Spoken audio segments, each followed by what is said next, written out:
Hi, I'm Andy Murray. Welcome to It's a Customer's World podcast. Now more than ever, retailers and brands are accelerating their quest to be more customer-centric. But to be truly customer-centric, it requires both a shift in mindset and ways of working, not just in marketing, but in all parts of the organization. In this podcast series, I'll be talking with practitioners, thought leaders, and scholars to hear their thoughts on what it takes to be a leader in today's customer-centric world.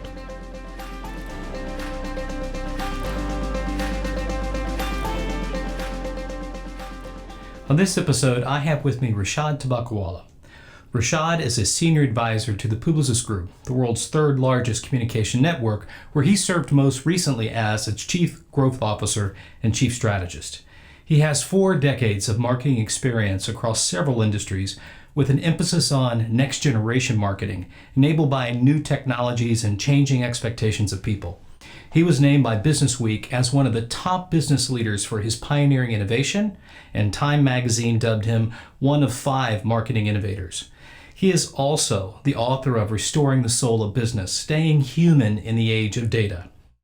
During our talk today, we're going to explore Rishad's framework of 10 characteristics he used to connect the customer and employees as human beings. We'll also talk about how the CMO role is changing and the 3 most important questions people should ask themselves about data.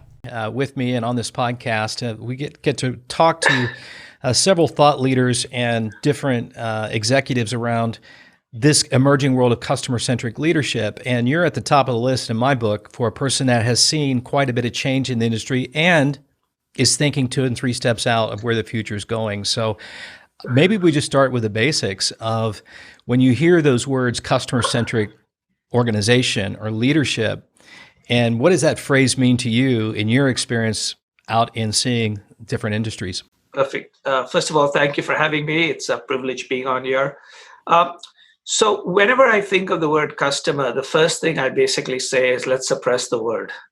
And the reason I believe we need to suppress the word is because if a company looks at the people that they're selling to only as customers, they miss the most important thing about them, which is they are people. And often you can look at a company through the framework of your brand and your products and services, which you should. But if you only look at them that way, you miss a lot. So let's look at P&G, which is an amazing company, and they don't necessarily do this. They're too amazing to do this. But if P&G were to look at, despite all the brands that they have, and many of them being billion-dollar brands, if they were to look at everybody who utilizes P&G products to try to understand them, but they did it through the lens of their product, what they would end up is understanding my dirt removal needs. That's it. Because that's all that P&G does. It removes dirt from my butt, from my teeth, from my clothes. I don't define myself with my dirt removal habits, right? So to a great extent, it means you have missed almost everything about my life by looking at me as a customer. Right. That is number one, right? Yep. The second is a reason a company will succeed in managing to their customers is that I truly now believe that the single most important thing is the growth, quality, and happiness of your employees, which I call employee joy. Because we often hear about how brands are experiences, and I want to simply ask, how are experiences delivered? So experiences are delivered either through an interaction with human beings, or through amazing software and UI. So you have to be relatively happy to do the kind of designing that they do at Apple. And you have to be relatively happy to basically be flying and being a flight attendant at Southwest, and you probably are not happy being a flight attendant at United. And simply that explains the difference between those 2 airlines. They fly the same planes. They all have to do with the FAA. So my basic belief is a fixation on customers will get you nowhere. Think about people and think about employees first, then think about customers. Well, you're one of the first thought leaders I've spoken to that have zeroed in on that element right away as a first step. And you must believe that, or have a belief system somewhere that says creativity and ideas and things that delight you come from a higher level of engagement for employees than what typical, well, as Gallup said, 85% of employees show up a bit disengaged. Yes. And how can you create a great customer experience if that's the place you're coming from? Is that kind of what you're saying? Exactly. So what basically happens is if your employees are not engaged, and if you are not thinking about the people you're selling to as full people, it becomes very hard to move them or to move your people to serve them. Yep. But when you do that, then obviously a lot of the fundamentals of customer, consumer, member, all those begin to come in. But when you start just with the customer perspective, you sometimes miss the key things. So that's I always say, suppress customer initially, think employee and people. People being the person you're trying to sell to or engage with, and employee, obviously, the people in your company, and then build from there. Well, I'm going to have to change the name of my initiative then to something else. But I get what you're saying, and I fully Right. agree with it. I get a question for you that I get a lot and see a lot is when you talk about people and trying to deliver a product or service that is aligned with what people want and their expectations. It's easy to start with the dissatisfiers of what you're providing. You find that in your net promoter score, work out the dissatisfiers, and those are almost, I would call them low-hanging fruit. Get rid of the things that really annoy people. But then when you start to work on through your teams, your CX teams, and whatever you're doing, what customers really want and build a product to that, very few companies are actually doing that. And it's so. How do you define? Any words of advice on? Yes. So how I to find basically what people want. Yeah, so I basically say that there are 10 things that people want, right? 4 of them are rational, 3 of them are emotional, and 3 of them are spiritual. And the more of these you can give them, the more you will be successful. And sometimes when you can only give them primarily the rational, that's perfectly fine, but then you do that. So the rational is a simple word, it's SAVE. Save. Okay. The S stands for people are looking for solutions. They're not looking to buy your products or services. The A is to be accessible. And accessible means everything from being available. This is the multi-channel. Yep. Being accessible when it comes down to packet size, pricing, etc. They're looking for value, which is not necessarily the cheapest thing, but relative to how they measure it. And E, they're looking for an experience, which is something that is worth dealing with. So solution, access, value, and experience are the rational things that they're looking for. I love that. It's easy to remember, and it probably does play into saving time, saving money. But it's all of it. Exactly. It's all of those things, and it's simply safe, which is one. Then the second thing that they're looking for is what I basically call the emotional. And the emotional they're basically looking for is wealth, fame, and power. Okay, which is, can this help me make more money or make me feel richer? Yeah. Which is the wealth. Can this make me more famous, more liked, sexier? Right?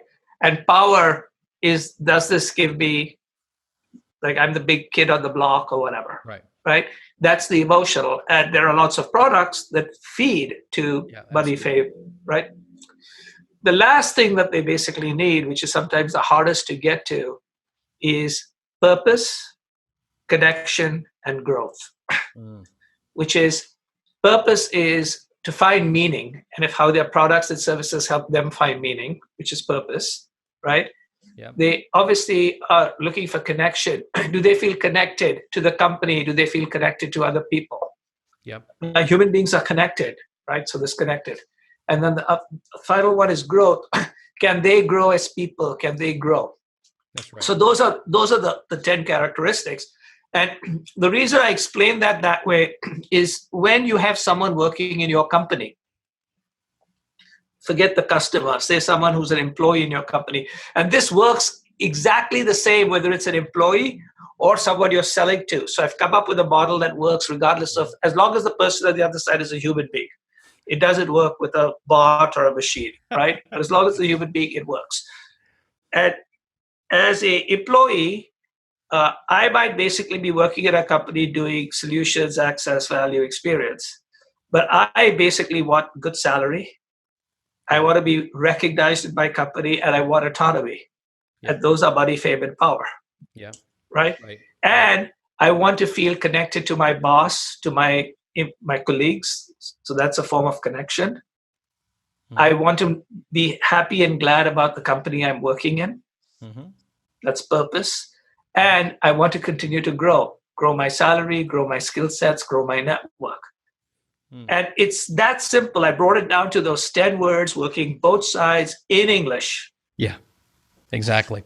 Well, it would seem to me if you get good at the discipline of executing against those 10 things, it would be a natural overflow into how you interact with people or customers, if you will. Exactly. And with anybody, with people, with customers, it all works. And you recognize that some are different, so you treat them differently. But it gives you a framework to play with. It's not necessarily this is the rule book, but this is a framework. And you might say, I'm going to overemphasize this and underemphasize this. That's perfectly fine. Yeah. That's interesting. Really, really helpful insight. I've never heard it put that way. This has already been worth the price of admission for those watching the podcast in my book. I'd love to hear your thoughts a bit around the top of organizations today and let's just stick for this idea of being customer-centric or people-centric externally. That's a pretty big shift for a lot of companies, especially in today's pressures for quarterly P&L hitting. Yes. And all the changes happening in COVID, where customers' expectations have rapidly ratcheted to the top. Omnichannel is now accelerating. But a lot of senior people, especially if you're a CMO, probably haven't built an experience base across the broader sense. So what are you seeing in terms of the briefs or the kind of things happening at that CMO space? So there are 4 very big changes that have taken place. 2 that were taking place prior to COVID, and 2 that have taken place post-COVID. And the 2 that was taking place prior to COVID is because you and I, when we are at home, not when we are doing our day or we're doing our day jobs, are the worst nightmare of every business person and marketer when we're at home. Yeah. Because what has happened is because of modern technology, particularly what I call the first connected age, which was search and e-commerce, and the second connected age, which is mobile and social, right? I have basically got godlike power. So, my whole stuff is we're marketing to the gods. So I've got godlike power. I can go in, I can check your price, figure out what other people are doing, buy instantaneously, have these high expectations, right? And I am that. And then inside the company, we're talking about how we're enabling and empowering people. And my whole stuff is I'm already enabled and empowered. I don't understand what you're doing to help me enable and empower. So the rise of what I would call empowered people has led to the recognition that marketing is equal to importance as finance and operations. Yeah. Marketing was always basically a lower level part of the organization. It was either considered to be a cost center, something to do with ads and promotion elements, and don't you worry about it. But because of the customer experience, the customer or the consumer or the person having godlike power, they have power. And, I grew up here in Chicago, or did graduate school here, and I went to University of Chicago, went to Northwestern. We had Dodge Schultz, the famous professor. Not Dodge Schultz, Philip Kotler. And Philip Kotler basically wrote the book on marketing. And he basically said marketing is understanding and meeting customer requirements. But when customers become godlike power, you better understand what the hell you're doing, right? And in the years when I was working on the P&Gs, et cetera, for many years, they weren't really marketing companies. They were basically manufacturing and logistics and distribution companies. Right. But now you have to be a truly marketing company, which obviously they and many other companies have become. But to a great extent, that's one. The second is because also of technology, the blur between what a brand is and what an experience is. That brands become experiences, and experiences become brand. Therefore, the way you deliver a product and service, the way you design a product and service becomes part of your marketing. Right. So marketing isn't a lipstick that you put on the pig. It's how you grow the pig. Exactly. Okay. 100%. And so those two were already occurring pre-COVID. And had been going on for 3, 4, 5 years, and that continues to obviously accelerate. But the two things that happened post-COVID are the following.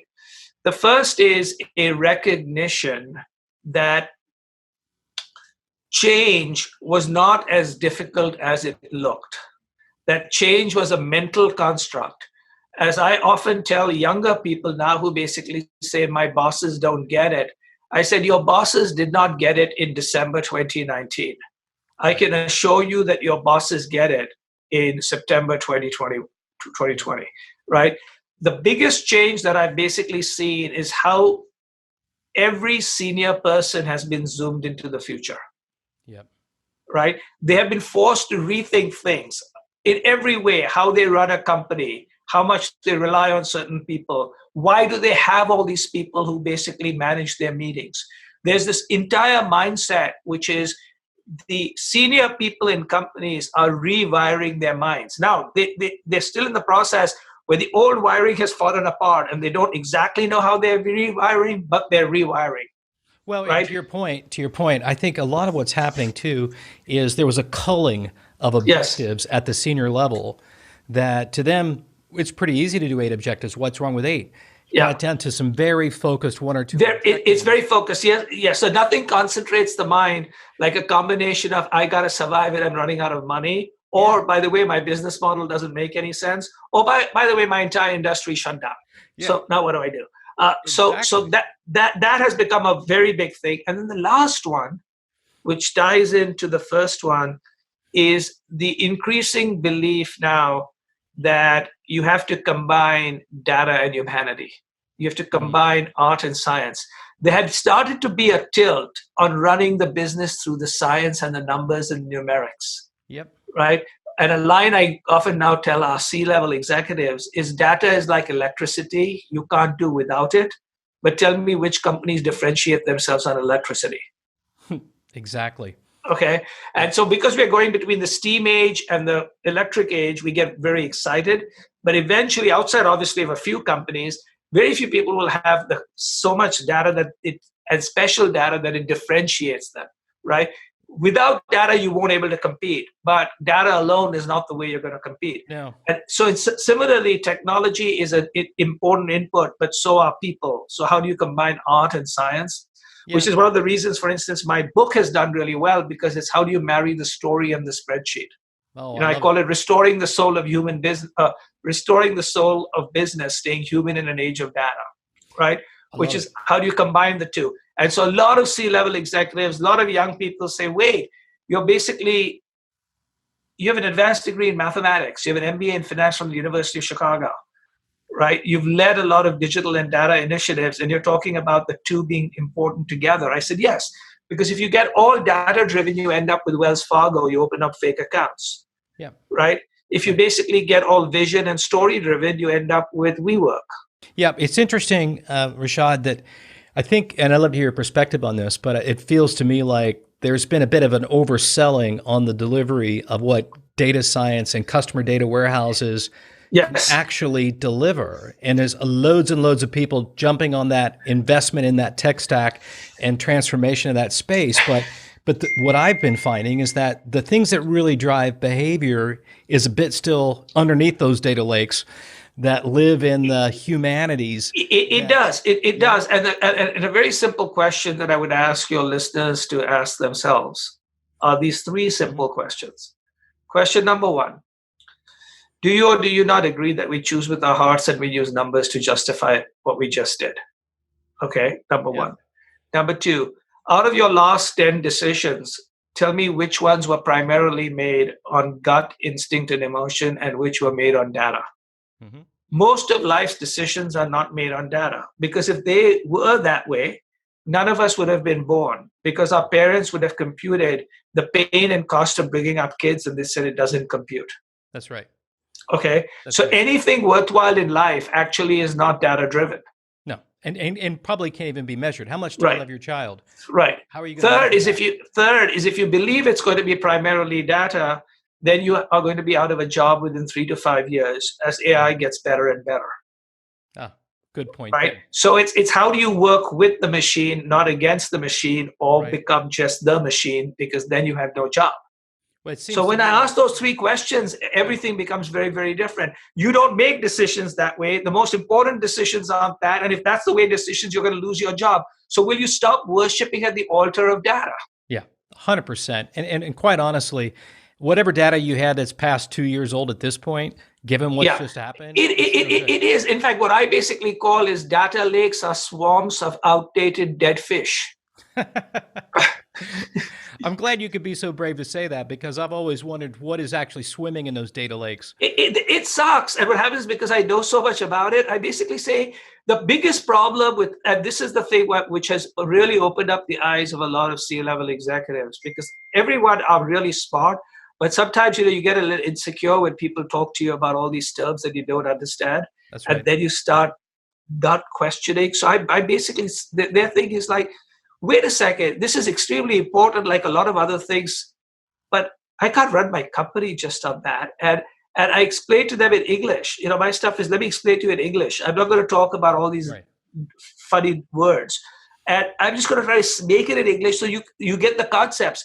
Then you need, obviously, the experts, because neither me nor the C-level person has got the analytical and AI and other ability.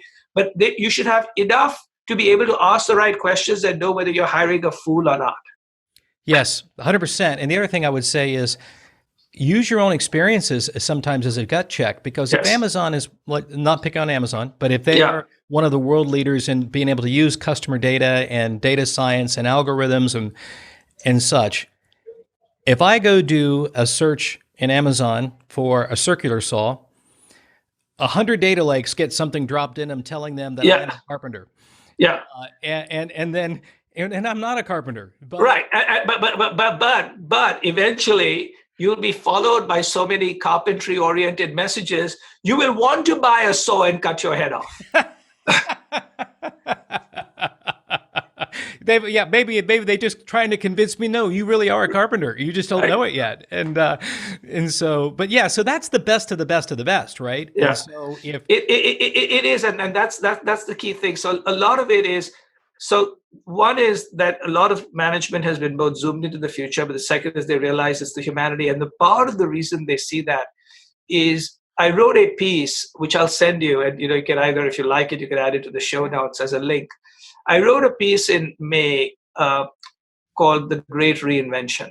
And what I did was I actually wrote 4 blog pieces, 1 week apart, and each one had a theme. And then I eventually put it together and just called it. So the first one was called The Great Reinvention, Address Fragility, but eventually I put it all together.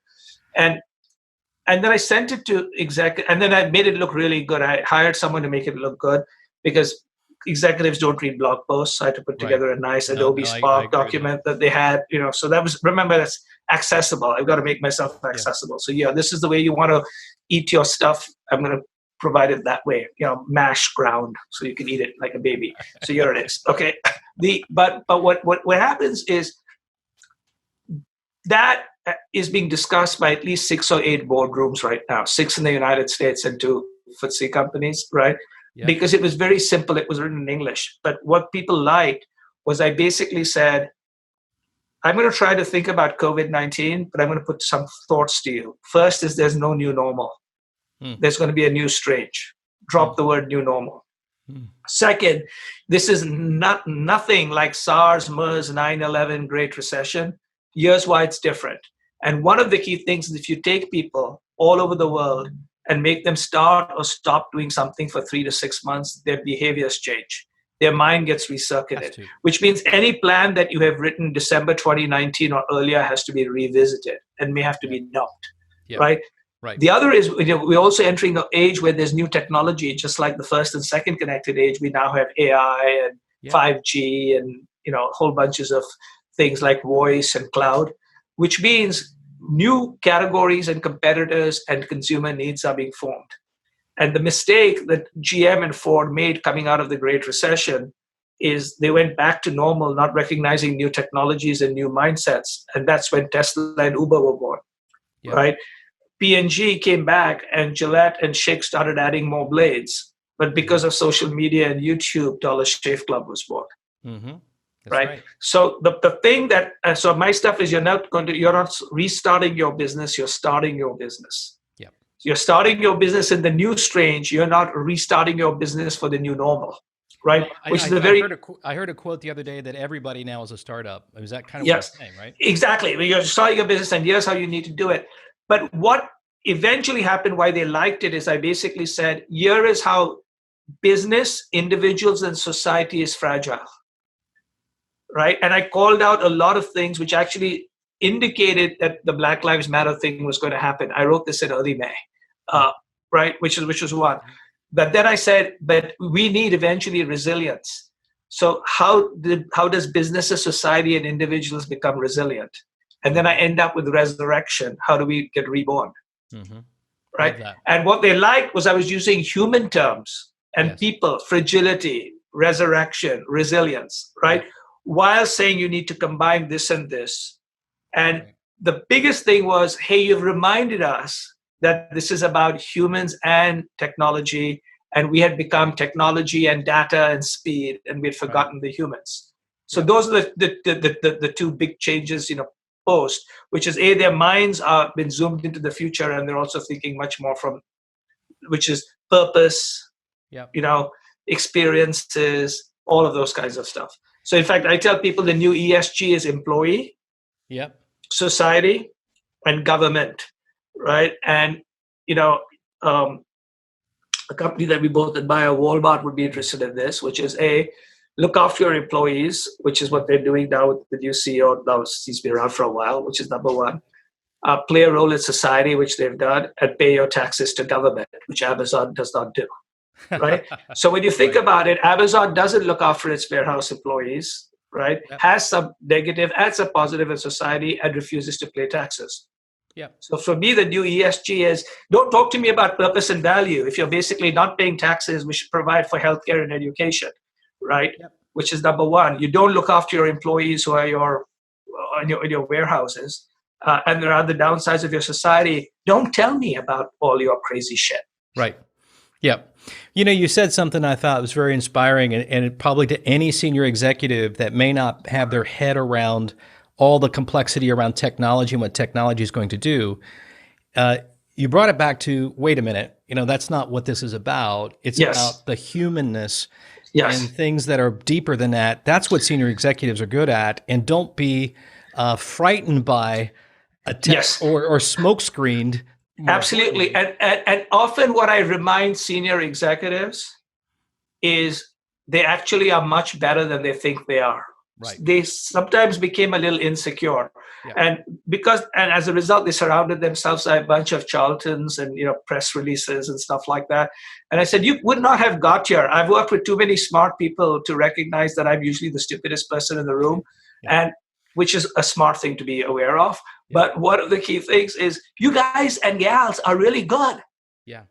Right. But obviously you need experts. You got to ask you a question, but the humanity of it is, and you have to learn new things. But now that they've been zoomed into the future, this doesn't scare them as much. No.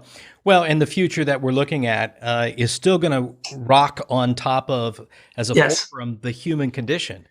More so than, no matter how much technology advances, you got to stay up with that. But, where are we as a human? That's going to be, in my opinion, that's where the secret sauce is, and trying to figure out your roadmaps. Yeah, absolutely. Yeah. Great. Well, this has been fantastic. My mind's been blown on a few fronts. Thank you. Ways of thinking about things. I'm going to put some stuff in the show notes, Rishad, and that will help people find out more about what you're doing and learn more about that. Perfect. So give me a list of what you want in there. Yeah. So what I'll do is I'll send you basically where people get my book if they're interested. But more importantly, it's this great reinvention article, my new newsletter kind of stuff. And that'll basically sort of give them ways to both not only engage, but to learn and to go find the things they want to do. Excellent. And I have one final question for you.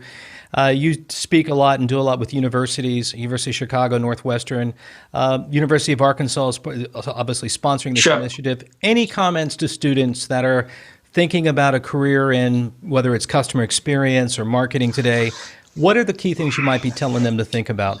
I would basically tell them 4 things. The first thing I would basically say is we're entering a world where marketing is in a renaissance. So don't believe that marketing is not in renaissance because we have people with godlike power. Marketing is going to be more important than ever before. So anything to do with people, customers, consumers, and marketing is a great industry. So that's number one. Number 2 is please recognize that in order to be successful, you are going to have to marry math and meaning. Right? You're going to have to be good at math. I'm not saying you yourself will be good at mathematics, but you got to pay attention to data and reality, and you can't just invent anything out of the thing, but at the same time to extract meaning and purpose and all of those things. The third is make sure you recognize that when you come out of school, regardless of how successful you are likely to work for 50 years. And that's because unless something goes really wrong, you're going to have a healthy life till at least 75, and hopefully you'll live to 90 or 95. And as a result, when you take the first job, take the least sucky job you can get and one that basically you think you might actually be good at, and don't necessarily price yourself out of your dreams by having a job that pays a lot and then increases your lifestyle and you're miserable for the rest of your life. So don't price yourself out of your dreams. And the last one, which they may not like to hear, especially since it's quite bugging to study all the time, is make sure that when you come out of school, you continue to be a student because the world keeps changing. So try to set aside a half an hour a day to keep learning. Great advice. I couldn't agree more, especially on being a lifelong learner. It's just so much to learn and so much is changing, which makes it fun for me. Right. But going to school, investing in an education is the best thing you all can do. So congratulations. Yeah. Excellent. Well, great advice. Great being with you, Rishad. Absolutely. Best of luck to you in your chapters of life as you continue to be an influencer. Perfect.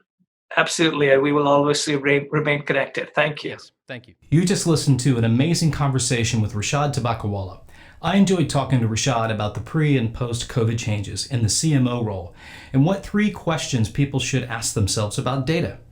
Rishad also shared his key insight into the customer and employee mindsets, including his framework to connect with them as human beings. Which of the 10 characteristics were your favorite? Let me know in the comments, and thank you for listening to this episode of It's a Customer's World. That's it for this episode of It's a Customer's World. If you found this helpful and entertaining, I would be so grateful if you could share our show with your friends. And I'd be super happy if you subscribe so you can be updated as we publish new episodes. And if you really want to help, leave us a 5-star rating and a positive review on Apple Podcast or wherever you listen. It's a Customer's World podcast is a product of the University of Arkansas Customer-Centric Leadership Initiative and a Walton College original production.